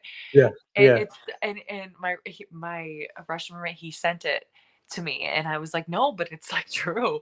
And that's where I feel more like maybe Eastern European culture or just old school but I've talked to friends, and like my standards for a gentleman, don't get me wrong, if you like forget to open a door for me once, I'm not breaking up with you. I'm not that kind of girl. But no, like right, wrong, or indifferent, like personally, I watch, even just like sounds really bad, even my guy friends, like I watch how they treat other women, and opening the door, all that. And that's not I mean, obviously there's more, that's just the surface level, but just for the pure point of this, just an example of a gentleman, I just think a lot of people in America in particular, just maybe again coming from like single family household, I don't know what it is, but the lack of standard, I think because they don't think that it's out there, and that they don't see that there are guys out there. But I've had a friend tell me, like, she said, like, good luck. I talked about, I'm really big on, I think when you're dating somebody, for me, I think like opening up their doors. And it's not because I can't open my own door. I'm perfectly capable of opening my own door, but it's because you can. And it's the idea of just being a gentleman. And that's kind of, my dad, like, was always big on that. Like, opened my mom, even to this day, my parents are divorced, and we were all together a couple weeks ago, and he opened mine and my mom's door and my sister-in-law. Like, when he can, but like if I don't, I don't touch a door handle around my dad. And and I'm very blessed for that, like that I had that example. But I know so many people who are like good luck finding somebody, and even though it didn't work out, I'm like, well, I actually already did, this guy was a great gentleman. Like, there are people out there like that, you just don't. I just think because people, specifically girls, haven't seen that, and even guys, I think guys weren't shown that as an example. So like, it's sad, but it's real. Like, it amazes me the lack of standard people have. And like I said, a gentleman, like just that aspect of a gentleman is just one small portion, but just using that for the example, like, even that's incredible to me. But I do agree with the Eastern European and all of that. And then being my other roommate, or we're all friends, he's from South Africa, and he was just like, American girls are so different versus like South African girls, and just how they hold themselves and even going out and stuff. And it's pretty incredible. Like, but it's just, yeah, it's sad, but it's not incredible, but to me it is, that the difference is pretty insane. Like, For me, it's just, it's like it's common sense, right? Because regardless, it doesn't matter what culture you come from, whether it's Eastern European of America. The whole purpose of dating, whether it's casual dating here in America or if it's more serious, dating for marriage in other traditional, more conservative countries, um, the ultimate goal long term is marriage, right? So the thing for me is like, it's so important. If For me, it's just common sense. If we are dating and we know that long term, you know, we want children, we want a family, then it's very important to make sure that the person I'm dating now is showing me all the behaviors and values that I look for long term, right? mhm. So for me, it doesn't make sense, to date and have fun. And when we go into, because what happens when we get married and have children, life is there's gonna be more responsibility. There's gonna be more obligations. Um, uh, there's gonna be more things that we need to do to make sure to build a family. So those very traits that we need, the strong values, the strong moral character, the strong men, the good women and the good men. That's when those traits and those values come in place. So if we just date to date and have fun, and there's no, and both partners have never done a great job to look at each other and see that they have values that's going to work into building a strong relationship. And that's why a lot of people, is they get into a relationship with people that don't have, they've never shown the habits, the values, the character, the morals to build a good relationship. And then when they do finally get into a relationship, or they have kids, and then you ask them to show those traits and those values, but they don't have those traits and values. If they didn't show it to you in the beginning, why do you think that they're going to change and show that to you later? Does that make sense? Oh So, my, yeah. so it blows my mind, right? When I see men and women, a lot of girl, I'll say from the girl side, because I see this with a lot of women, like they'll date a guy that never showed any good values, right? Any responsibility, any intentions that he wanted to be a great father, husband, a good man, and you know, she gets pregnant, and then when she gets pregnant, now she wants him to be that great father, the man, the responsibility, the good man, and then she complains why he's not becoming that person, and I'm like, that's the person you got with in the beginning. He never showed those qualities in the beginning. Why do you think he's gonna show that later? Now you guys have a baby. Yeah.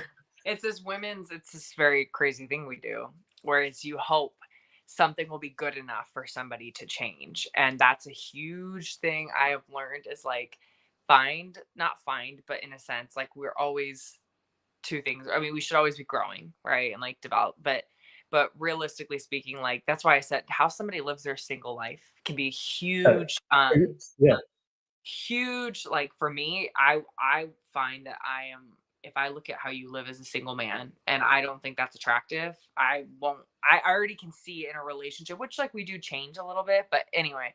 But yeah, I agree with you. The red flags were there from the jump. You just don't, for some reason, women think if I'm good enough, if we this, that, or that, he'll change. yeah, And I'm, again, we all can change a little bit, but like, no, I'm also like, no, right, like, no, like, it's not gonna for change. me, like, with my personality, like, yeah, I'm like, I will definitely try to grow and develop, but my DNA of like my personality is not going to change. Like, it's just not. But yeah, standards for sure. But again, it goes back to me, like, am I just ignoring it, and to a weird sense, like, I never realized this, but some people just don't know how to spot. I don't even want to call them red flags, but how to spot patterns. Like, there's Behavior, no, yes. yeah, yes, and yeah, it's just interesting. But I also think, like, the things that you find so attractive and that you're on fire for in a person at first, for the most part are usually the things that end up really annoying you about them later. So yeah, I don't know. I think with stuff like that, just I don't know. It's with standards. I just think some people don't know how to have them. Have never seen them. But I agree with you. It's also the crazy aspect of like, okay, but he showed you he was never going to be this. So why you thought that was going to happen? I All don't right, know. no worries. I have some comments from some guys on the live chat. Thank you so much for everybody that's watching this right now. I appreciate you guys, man, on the live chat. Thank you so much. I said, that's a pet peeve of mine when you open the door and the person behind you says nothing and they pretend they didn't notice you. I know for a lot of guys, when we are chivalrous to women, a lot of women don't appreciate that. I think TL said, if I feel honored as a man to have my wife respect me, then my values aren't genuine.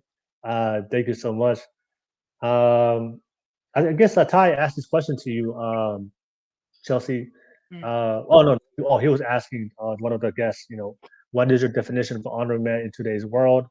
Appreciate you guys. And then, of course, Fatty said, an honorable man is someone that does what he says and says what he says when he does. Someone committed to be a good man and not a nice guy. Cool. Thank you for sharing. Appreciate you guys a lot, chat, man. Much love to you guys. Press that like and subscribe button real quick. I really appreciate it. Hey, I wanted to ask you this question. I think you said that you appreciate a guy that's being a gentleman. Are there certain things, I guess, certain mannerisms of being a gentleman that if he doesn't exhibit that as a man, it's a complete turn off, right? I've heard this from a lot of women, like there's certain things, certain manners. If a guy doesn't show it, just one time, just he has one time to prove himself, Yeah. and if he doesn't do it, it's done. Oh yeah. Yeah. Can you share? Oh yeah. It drives me insane. I'm not gonna say, listen, God can forgive me. I can forgive you. Like I'm not saying one time. Well, I will say this. I would say just the simple one thing I can't stand. There's two. One, in general, I think this is part of being a gentleman. And also same for girls to guys, but how a man talks about a woman that he doesn't like is huge for me. So like I try very hard not to curse. Sometimes things come out, but name calling is not okay for me. So I will say, on a serious note, yeah, if a guy is like, she's this, that, and that, gone, done. If we're friends, like my respect goes down for sure. Now, if you say, you know what, I shouldn't have said that, that's different. But if you just do that consistently, I can't stand how a man talks about like in a disrespectful way. But also, like I said, same goes when I have friends or girls that talk about guys like that. I'm like, that's not attractive. But in a gentleman, just like an action standpoint, it drives me insane when guys let girls take out the trash. Drives me nuts. Like like whether it's not, again, it goes back to like, it's not that you can't, it's not that I can't, I can totally do it. Like I do when I'm with my mom, like my mom will tell you, out of us 4 kids, I'm the only girl. I'm the most gentleman. Like my oldest brother is too, but he's married, he's gone as kids. But my other 2 brothers, I'm the most gentleman because I treat my mom how I want to be treated by a man personally. But it drives me nuts. Like when I see my mom like taking out the trash, I'll come downstairs and my little brother's like, he's 19 years old, he's in the kitchen watching her take out the trash. And that hasn't happened for a while, I will say that, but when it does, it drives me insane. Like I don't know why, because I'm just like, women, like to me, like my mom is a very elegant, beautiful woman. She doesn't need to be touching trash. And I try to be elegant and a feminine girl. Like, why am I touching trash? But it has nothing to do with like I can do it. It just drives me insane. Like actually nuts. I don't know why. No, you're absolutely right. I mean, I totally agree with you. Number one, I totally agree with you, and I think for me, it's the same thing for women. If I meet women, I think maybe not about another man, but the way they talk about their ex, that's a red flag for me. Yeah. Because I know for a fact that if they talk about other people or their ex like that, so what's gonna happen if, I guess, if things don't work out with me, are you gonna talk like that about me? So it just shows you, like, and of course it shows you their maturity level as a person. They haven't learned to let go. with certain things. Like for me, like regardless of how you treat me as a person, I'm just gonna let you go, but I'm not gonna waste any time or talk about you. Yeah. It is what it is for all human beings, and of course, I understand I'm not perfect either, so like I don't want to be talked about also. So, Yeah. and of course, the trash one, yeah, that's like exactly. I don't like you should never let a woman take on the trash. Yeah. You It know, drives me you know, nuts. yeah, it drives me nuts as a guy seeing that. When I see men uh, not performing their heavy responsibility and duties as a man, like taking the trash. If I see guys letting their woman take out the thing that bothers me the most is when I see a guy inside the car and the woman is changing the tire. Oh, I've never seen that. That would drive me nuts. I've seen that so many times when I see the guys inside the car and the Oh, girl is changing the tire. They had like the tire blew out. And the guy's inside the car, just texting on his phone. I don't know, playing video games, watching the video, and then his woman is outside changing the tire. So, I would, if that were me, I would fix the tire and kick your butt out of the car and leave you. all right, and I hope that's especially if that's her car and she's the one changing the tire. But I Sure. think for me, like, I think maybe I can share this for all the women out there, like masculine. I think I've taught this because I do podcasts all the time with other men, and we talk about how to be strong men and be great fathers with other men. Um, the pure essence of masculinity is protect and provide. Hmm. And a good man that has a great sense and a great understanding of his masculinity is going to be very protective for his woman. So for me, is like the reason why I don't like if I get in a relationship with a woman, I don't like her to change the tire. I don't like her to lift out the trash because I think that's my role is to make sure she's taken care of and protected. Hmm. And perfect. And for me, it's just a feeling within me as a man. I just don't want my woman to put herself in a situation where I should be the one doing it. Right? Hmm. It's not like you said. It's not like she can't do it. Of course, my woman can change a tire, but as my role as a man is to provide and protect her, my job is to protect and provide for her. So my Hmm. job is to make sure I can take out the trash, uh, change the tire.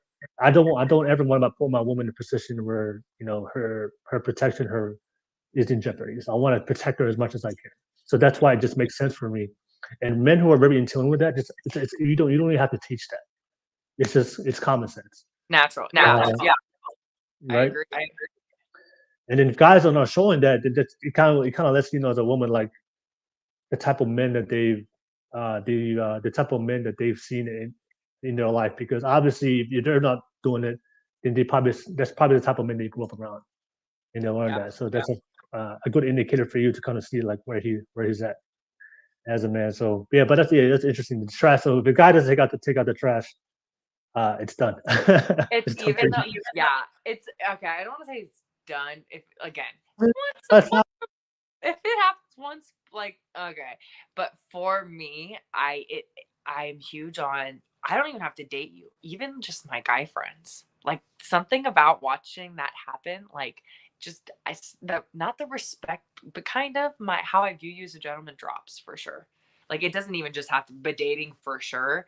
I just like watching how men treat the women around them in general. I think it's fascinating, let alone if I'm dating, if I like you, then I'm not going to lie, I judge it a little bit harder for sure. But just to observe that alone is fascinating. But yeah, like I said, it could just be my guy friends. And I'm just like, I don't like you right now. Like, what's going on?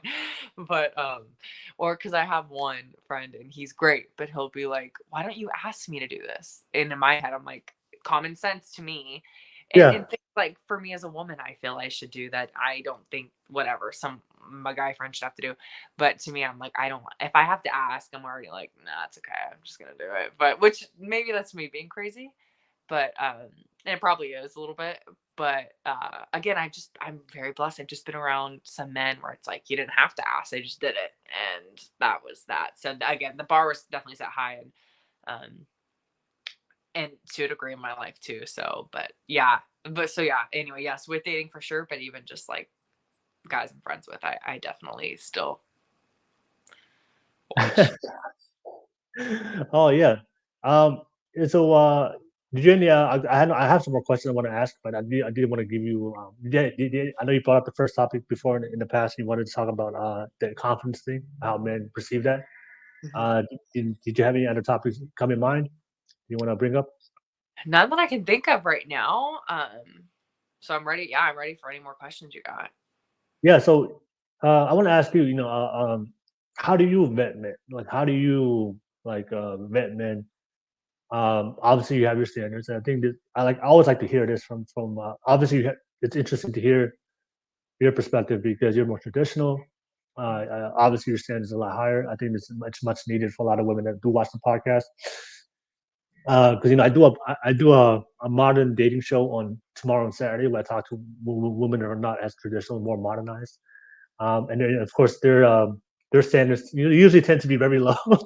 Yeah, great. Love it. and, so it's always good to see the difference. But yeah, how do you vet guys? So you have high standards for yourself. You want to wait to marriage in order to start having a family.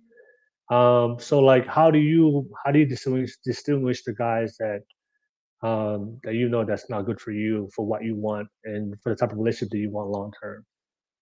So yeah, how do you do that? Yeah, I'm gonna be honest. I haven't had many. I don't know what the word would be, but for whatever reason, the word suitors is coming to mind. But I haven't had many guys pursue me in my life. Um, so, but I also think in that, like, I really do believe the term like rejection is God's protection kind of thing. So, um, and I think before I was so, big eyed and bushy tailed and so naive to so much. Like, how could somebody want to hurt someone? Like, that's just terrible. And so I think in a lot of ways I was really protected. Like, I think God just protected me pretty well, but for that. But now I can say I think it's all about how much somebody's willing to pursue you, and how they pursue you. I think says a lot about them. Again, I've only been in one relationship, and Hmm. he and I were really good friends for like a year. So I knew him. So I was able to kind of, that was easy for me. Like, I knew this person. I already loved this person just for them, let alone before any physical attraction or emotion, like any of that. So I can only base off that experience, but I will say for future, like I said, I think how their pursuit, and I mean, a big thing for me is like, do you do what you say you're gonna do? And yeah, I think there's a lot of little things. Like I said, if somebody, I very interesting enough. So maybe you've noticed this just with all the podcasts you've done, but a lot of people don't go on dates anymore. Like, that's not a thing. I feel like for a guy to say like, I want to take you on a date, like that just doesn't. I mean, I don't know. I haven't seen that a lot. And like, It's more any hookups. what's that? It's more hooking up now, no more dates. Right. Yeah. And first and foremost for me too, like, I'm really big on, again, my faith. Like, we have to have our creator in common. Like, and so that's big. So for me, finding out somebody's morals and beliefs and stuff. And again, it's like little things, but you don't find out until you really get to know somebody. But I also believe there's no rush in a lot of it. Mhm. But again, like their inner circle, I think, helps distinguish. Um, I even made a TikTok video about this being like, again, who do they go to? If they don't have anyone that they go to, like, I think you should be very careful. So yeah, a lot of little things, but again, first and foremost is how you pursue somebody, or for me, how I will be pursued in a sense, like, just if he's a gentleman, respectful. Obviously, we have this, that, and the other, our faith in common, and all of that.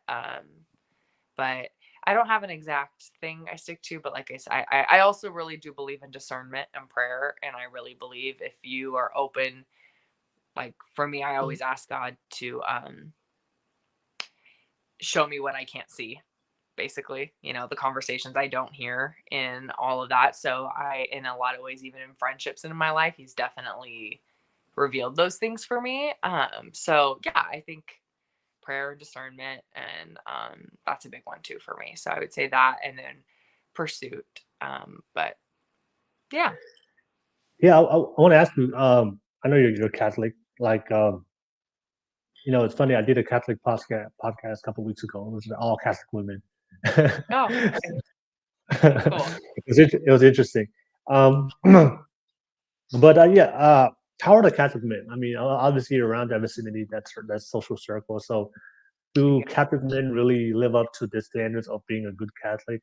And I want to I want to hear that. Obviously, because a lot of times I do because I have really religious girlfriends, and um, oftentimes and I do notice that sometimes with the girls who are very young, and especially in the church, they're very naive to think that just because a guy is from a religion or from a religious family does not necessarily automatically qualify him to be a good Yes. guy. Agreed. But they think, right? They see him at church every time, so like they have this like version of they picture. Oh, I always see him at church. It's always, but they don't really know him, so they have this fantasy of what he like this fantasy of what he is because they just see him from a religious perspective, but they don't really know who he really is. But then, and plus, I have guy friends, I go to church with too in the past that they're when it comes to going to church, they're cool, but I know them privately. Yeah. so I know my friend probably is like those guys are womanizers. Yeah. But when it comes to church, they do a very great job of putting that facade right to look good. And a lot of girls fall for that. But yeah, I want to ask you, like, what's your experience with it? I've done different religions, but what's your experience, being in the Catholic circle? Do the men usually live up to the standard or not really? Um, I will say I don't have a ton of Catholic guy friends. Like my community, I live in Arizona right now, and I don't really have. Or just a religious, in general. Yeah. Oh, yeah. So yes, some men I have met, even like just married men. Yes, yeah, but a lot of pastors that I follow because yes, like I always say, I'm a Catholic Christian, but I think so many people in different denominations of Christianity have beautiful gifts of being able to speak God's love. So I listen to a lot of that stuff too, and yeah, I think there are some that are awesome. But I agree with you. I think biggest thing I've noticed in guys that are and girls, but guys that are very religious, but they're not behind the scenes, is they're very charming, and charm is not an attractive thing to me. Yeah. Um, I don't, yeah, something about a charming person is just not attractive for me. I don't like it. I mean, charm there are some people with good natural charisma, you know. Yes. So, but how do you distinguish the like that charm that you see that, oh, that's a red flag for you? Like, how do you? When it's boastful. Oh, And got you. like that, I don't something about it. I don't know if it's again maybe conviction a little bit. I don't know. But I'm not a fan and I feel like I can catch it pretty obviously I'm not perfect at it, but I think I'm pretty decent at catching it and being like something about that I don't like and I'm not judging, like I don't know you, but I'm gonna just kind of keep my, distance. But yeah, no, and some Catholic guys are great, a lot of them, at least at my church back home, where I'm more active in the community and very nerdy. Not none that I in my circle that I personally would pursue or would want to in that way. But yeah, but there's some awesome guys for I, sure. I would say this. I can understand where you're coming from, but the thing for me that because I understand guys. We know how we think and how we move. But when a guy in a church overdoes it, like he just over too much. Like when he Yeah, prays is too much. yeah, You can tell like he's trying too hard. To yes, impress. yeah, Obviously, I can see some people who are very religious. They're not even trying. It's just who they are. It's natural, hmm, right? yeah, But there are some guys I do see are both men and women, but we're talking about guys. But I do see some guys when they try too hard to be that religious person. I could see it. You know, yeah. uh, Okay, you know, just being overly too kind and overly just walk. I don't know. I can just see. Like you said, I can just see it where Yeah. it's the only, no the one no the one the biggest one for me is like when they're too friendly to everyone, Yeah. Yeah. right? Yeah. Like they're just like too friendly to every single person, um, and they want to be friends with every single person. Because I know like everybody, like you can't be friendly. You can't be. I mean, unless there's a few very. I just know for a fact that for most people, like you're gonna have some people that don't like you and the people that like you. That's just the way it is. You know, Mm-hmm. they go out their way try to like be too friendly with everyone. You know, it's just for me is like I can't really see the real person themselves. I was about to say it's very Um, people like that. It's very inauthentic. It feels yeah, like. there you go. That's the word I'm looking for. Inauthentic, right? Yes. Um, uh, and the one thing I do, what the one thing that to turn off for me is this. What's the best way to say it? Is when they're too churchy. I don't know how to say it No, I understand. because for me, like I'm religious, but I'm not afraid being myself as a religious person. So I'll speak my mind. I'll speak, even though the things that I may disagree with the church, but I'll be myself.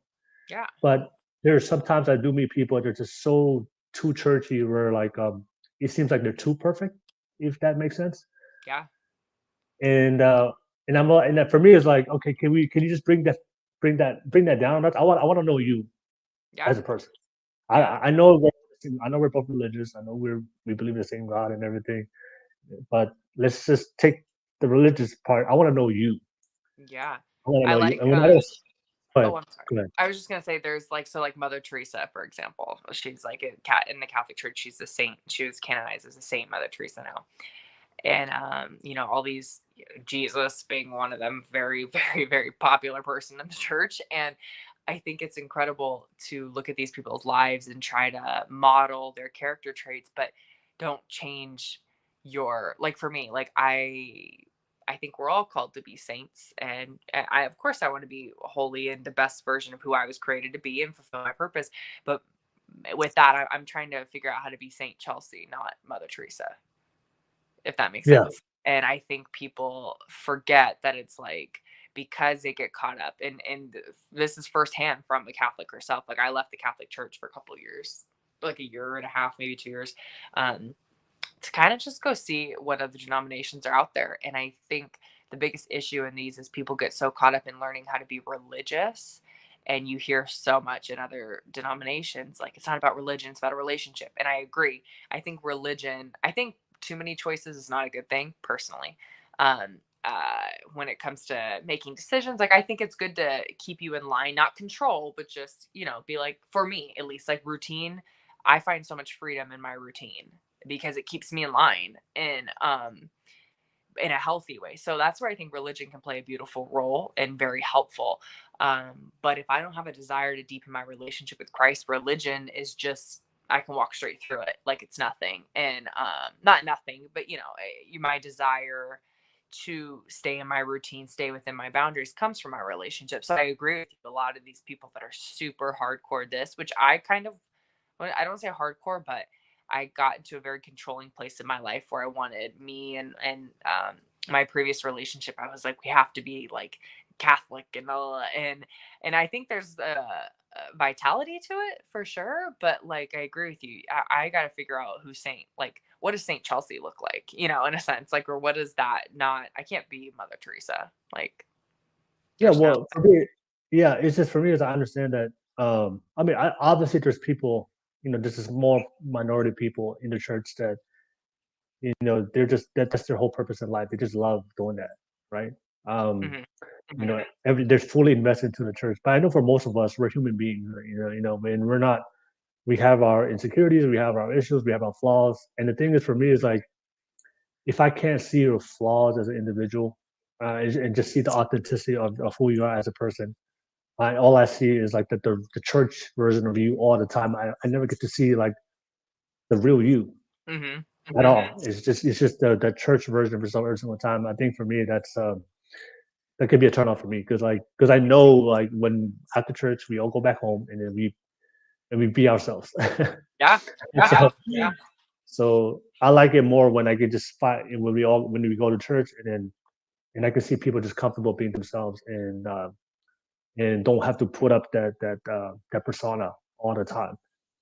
And because I know that's not how you are all the time. And of course there are people like that. God bless their soul, but I know majority of us are not. I know, and I've done that before. I think we've all done it. We try to put up that persona when I was younger because I wanted to like please everybody and be looked at a certain way. But then I realized like as I go older, it's like I can't keep doing it because like I just gotta be me. You know, Yeah, I gotta be myself. and it's exhausting because you're trying to something that you're not. And I think the effort is there, but it's again, what's the intention? Is the intention because you're trying to impress people? Well, then we're not going to get anywhere doing that. But no, I totally agree. And I think back to even with dating and all of that, and the faith is just, I think people, including myself, learning, just, I call what you're talking about earlier, singing extra loud. I call that showboat Christianity. And, I've heard a lot of people that didn't stem from me. I got it from someone else, but yeah, it's needing to be something for someone or something. And I just think there's such a beauty in the vulnerability of like getting to know people. Like for me, the past year, I would say maybe like I don't like the word confidence anymore. I like the word Godfidence. But my Godfidence is kind of stemmed with like I'm a huge dork, but like when I first meet people, I try to be friendly, but like shy, and like I don't I'm just not myself. And it's funny because my roommate, he was like, he's like, you're so weird because like there's Chelsea, the very like, me like put together or whatever. Then there's the person that makes the weirdest noises when she does stuff, or like I have a really interesting laugh. Like when I really laugh, it's very loud and very, I don't know, funny. But again, it's like I've learned the past year how to like let people see that. But yeah, I agree, because those are the things that make you interesting and that make people actually want to talk to you. And that's how you differentiate people. So yeah, I agree. It's just some people, it's just too. Yeah, yeah, yeah. Perfectionism. That's one of the biggest. I got a shout out from. I got a super chat from Fatty. Shout out to you, Fatty. Let me put it up real quick.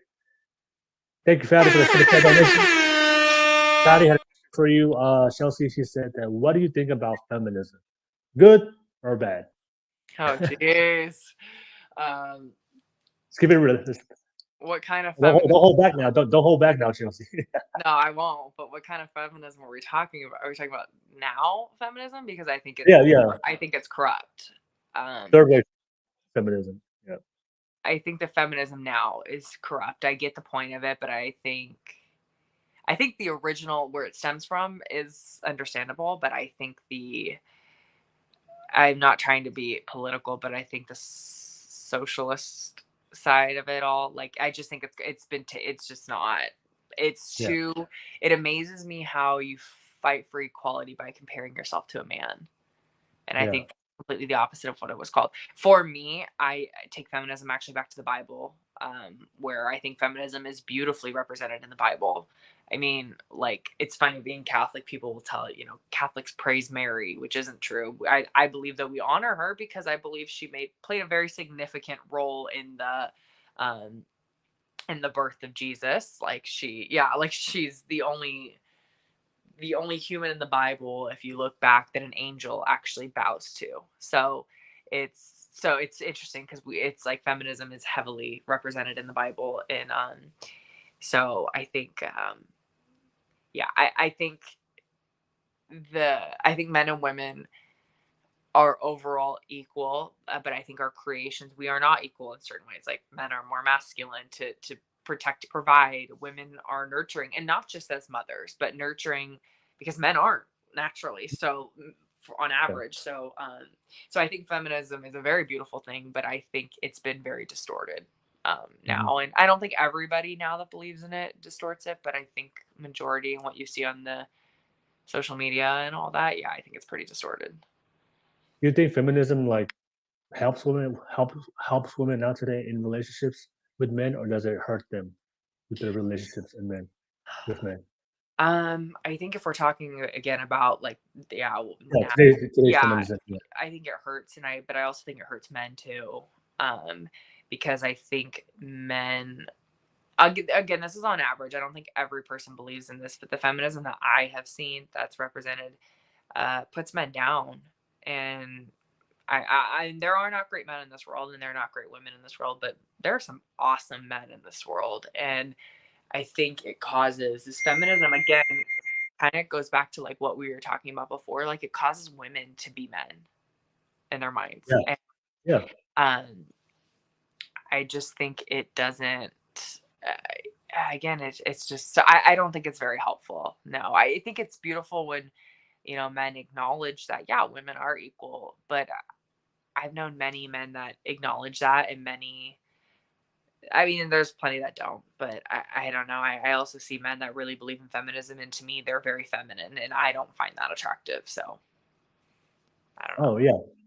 So no, for me, I totally agree with you. I agree in the first wave feminism when they first started, because what they fought for was equal opportunity, Hmm. and I do believe women should have equal opportunity, For sure. and I totally believe in that. But I think the problem today, which has become very radicalized, is they don't want equal opportunity no more. They want equal outcome as men. So it's gotten to a point like they wanted the equal opportunity as a guy, but now they just I want to be the man.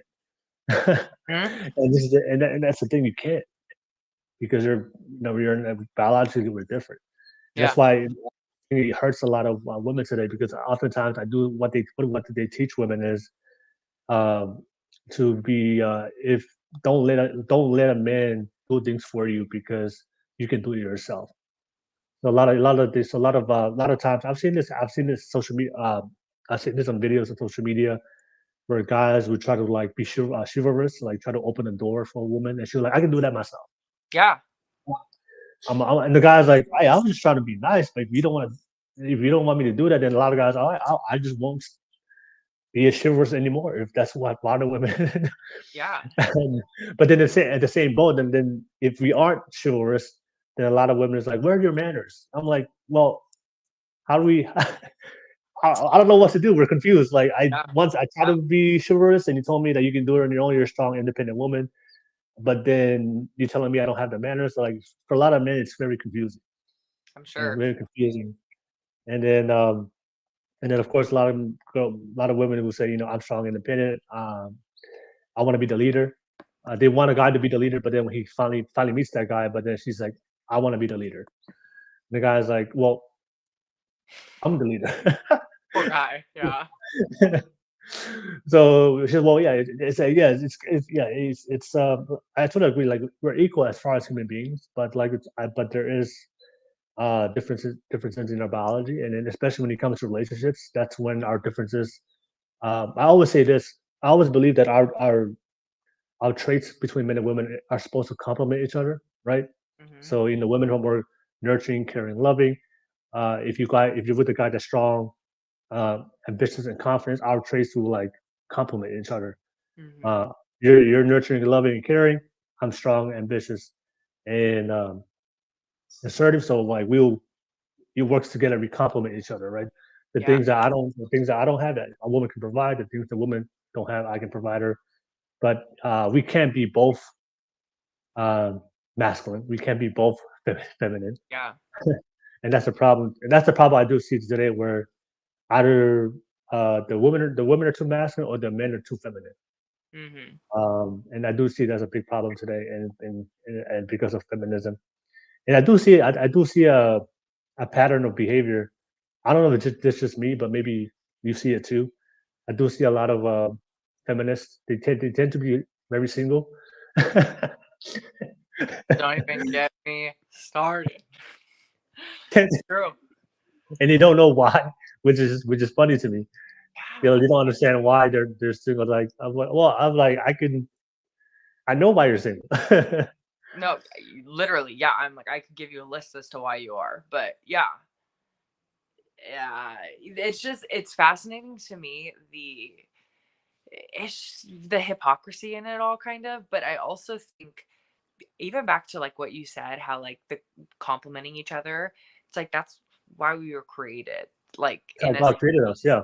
like literally women, biblically speaking, were, and this is gonna might cause some issues, but helpmates. But back then, a helpmate, what we take it as now, is not what it was meant back then. Like in, I believe it was in Hebrew. It's literally to offer, like, basically offer opposite of. So like, it's.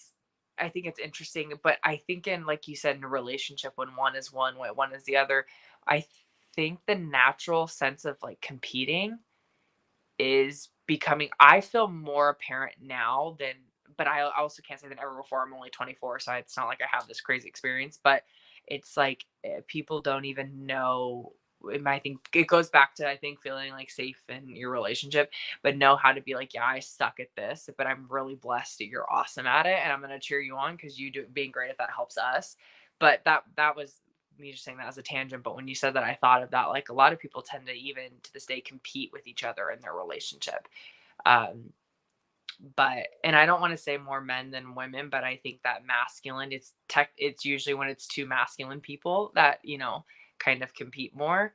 But yeah, back to that, I agree with you. A lot of women, I know a specific person where, they are in a relationship, but are always complaining about it, but yet preaching how they're very masculine and feminism is this and that, but I'm like, but your home life isn't, and I'm not like nobody's home life is perfect, but I'm like, it's just very interesting to me that yeah, I agree with you, but I also know many feminists who are hardcore and are single and don't know why.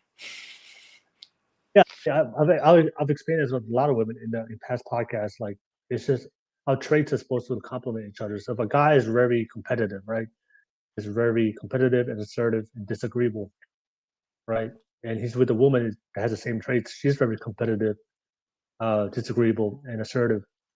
Those traits don't usually work out, right? Because in relationships, it's all about communication. So if you have two people that have strong personality traits, how are you going to communicate if both of you guys are disagreeable, both of you guys are competitive, and both of you guys, someone has to be the one to like submit, Yeah. right? That's why that's why that dynamic works a lot better if you go with the feminine women. And I know a lot of women, I know feminism a lot of times they'll diminish women for being submissive, and we talked about that before. If a woman says she's submissive, and oh my God, that's like a trigger word Yeah. for a lot of feminists, right? But no, I don't like. I think for me, if a woman shows her submissive to a man, it's just she appreciates his leadership. Yeah. She appreciates that she trusts him, right? She trusts that man. She appreciates his leadership and his ability to take care of her, and she's willing to rely on that person. Mm-hmm. And then of course he depends on her. But of course I don't know if you heard it, but I do see a trend now where if a woman chooses to be a mother, it's like for a lot of feminist women, it's like suppressing women to be if she wants to submit and stay at home and take care of the kids. It's like a suppressive role now. Yeah. But even though that's a great honor for me, is like you said, it's a great honor if my woman wants to take care of my kids and bear that responsibility to make sure that to raise the future of our kids to be taken care of while I'm out here going to work. I see great honor in that. Mm-hmm. Because I want to make sure that my kids are safe and that she has a good there's a mom who can take care of them, love them, and cherish them. And of course, as a man, I know I'm not the most emotional type. Yeah.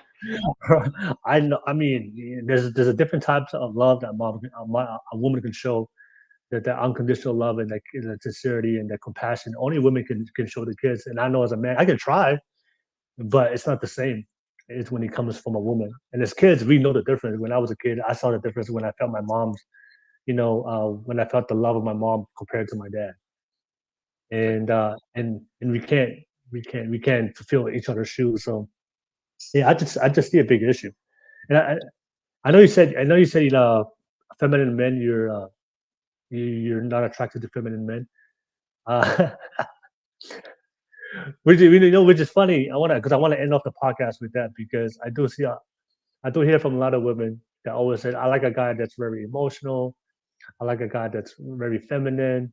Mm-mm. in touch with his feelings, just like me. And I always tell him like, that's not gonna work out long term. No. And in touch with your feelings doesn't mean they're feminine. For me, I have realized, because I had realized, again, just my mistakes previously and my expectations previously in my past relationship, I was like realizing more like, yes, I do want somebody who, yeah, is in touch with their emotions, but more with me, not in touch with your emotions, just emotional intelligence, because emotions are not always a great thing. Like I will carry plenty of, like, for me, I'm plenty of emotional enough to carry it for both of us. So I'm good. Like, good there. I don't need another, for me, I don't need another me in a relationship. Like, I will go nuts. That's what I'm But saying. yeah, I need a counter. I need a balance for sure. But I also, yeah, I think someone who, like I said, just has emotional intelligence and, yeah, is aware, and you know yourself. If you're angry and you know how angry you get, walk away. Like, but that's, I feel like that's not even a great example. But yeah, for me, yes, I want someone who is aware of themselves for sure. And, it can be vulnerable. I think you just build that too over time. But no, I don't personally, I do not need a feminine man. I think that would be very counterproductive for the both of us with my Yeah, personality. So, I think what do you call it? Because I think I've heard a lot of women say that they want emotional men. Me personally, I don't think women want an emotional guy because by nature, women are very emotional. yes. And you have all these different hormones, and of course, you guys have your you go through your different periods, your monthly periods during the month, and then if you have Yeah. kids, those hormones just kick in when you have children. You go through those Yep. transformations with your body, so you need that balance, right? You need a guy that can have some form of like stoicism, like he's not as emotional as you. But I think what women really want, they just want a guy that can be able, like you said, emotional intelligence, but to be able to effectively communicate his emotions. That's Yes. what you want, right? A guy that can communicate to you his emotions in a very controlled manner. But you don't want a guy that's just loose, no No. discipline with his emotions, uncontrollable, has issues emotionally, gets triggered very easily. I think that's a big problem. Like, but I do want to ask you one question. Like, what I guess, like, what's one thing that you see that's very feminine for you in a man that's like a complete turn off? Um, Lack of aggression. And I have to watch, not, I don't know if the word aggression would be it, but it's all I can think of. Um, Assertiveness, no, is that the word? what's that? Assertiveness, lack of assertiveness, is that Thank the you. word? That would be the better. Yes. As someone who, I've noticed a lot of feminine men are okay with women running the show. I don't Yeah, want to run the show. Like, I do a little bit for sure. I'm a little controlling and there are things I want to do. But for me, I want someone that'll tell me when I'm acting out of line or whatever, when I need to be checked a little bit, that'll check me and yeah, respectfully, but like, be like, you need to stop. And won't let me, I do not think I'm a loose cannon. I would like to think I have some decently calm energy and I try to, hold it, but we all have our moments. And I'm also very passionate. So sometimes I can go down the rabbit hole and I need someone to check me and, you know, yeah, but the effeminate men I have seen in my life, their wives run the show all the time. yeah. And for me, that would not work well. Like, I mean, I think I could run the show, but I don't want to run the show. So, Oh yeah. What do you got? When you see those wives? I did more the masculine one in the relationship, and then the guys like more feminine. yes. Yeah. But Yeah, again, it goes back to what we said before. I see that feminine desire in them too, like that feminine energy. So sometimes I'll like think about, and I personally, I've seen it quite a bit, but I'm thinking of one particular couple in my mind, and I'm just going, if you step it up, like, she might actually submit. I don't know, but you should try. But yeah, she is. Most of them are are very masculine. and then also I'm sure I probably know your answer, but do you like a guy when who is very assertive and he plans out the date? He doesn't ask you what to do. He just plans out Yes, everything. Hey, love it. ready? I'll pick you up. Just go make it happen. Just tell me when to be ready. Tell me what, like, night dress really nice or just semi. Yeah, for sure. Love it. But if he asks you, hey, where do you want to go? When do we want to do this? If he's asking you to make the plan, that's can be a no-go for Well, turnover? I wouldn't say it's a no-go, but like, because especially if you don't really know somebody, maybe they want to like just say like, hey, what are things you like?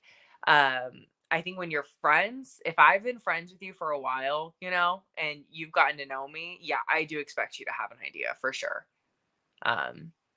Yeah, because you know me, so it's like, or you should. So, yeah. All right, no worries, no worries. But yeah, we have come to the conclusion of the podcast. Thank you so much for everybody that's been watching this live. Fatty, Ty, and then TL. Thank you so much. I appreciate you guys on the live chat. Yeah, and thank you so much for Chelsea. Shout out to Chelsea.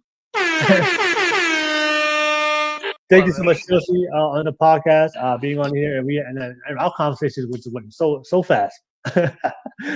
Yeah. I think I want to ask you, Chelsea. What was your? Thank you so much for being part of tonight's podcast. Thank you for the open discussions that we had tonight, and of course, what's your takeaway from tonight's podcast? What's your final thoughts from tonight's discussion? And of course, how can people find you? How can people find you on your social media handles? Everybody that's watching, go ahead. Yeah. So first, just it was the last one I remembered. Social media, it's just Chelsea_Taylor with 4 R's on Instagram and TikTok. And you said my takeaway? Yeah, what would you take with the discussion? Obviously, this is your first time, and I know you want to launch your own first podcast. So this is a quick test run for you.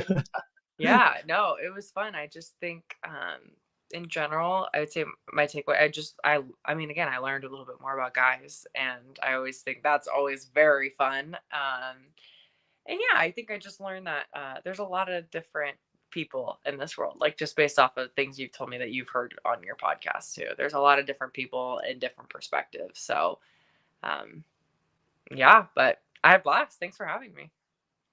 No worries, no worries. And whenever you launch that podcast, let me know. Drop the Oh, link, and I'm definitely gonna hear check it out. yeah. But yeah, thank you so much for watching. I really appreciate you guys. We do this every single weekend. We do this every single Friday. But yeah, so definitely tune in every single Friday when we talk more about relationships from a more traditional, spiritual, and religious perspective. And then, of course, we have the modern perspective tomorrow on Saturday's show. But nevertheless, thank you so much. We'll see you guys next week. And then Chelsea, one more time, thank you so much. And you have a very great night, Chelsea. Have a good night, Chelsea. Bye. Bye. Peace.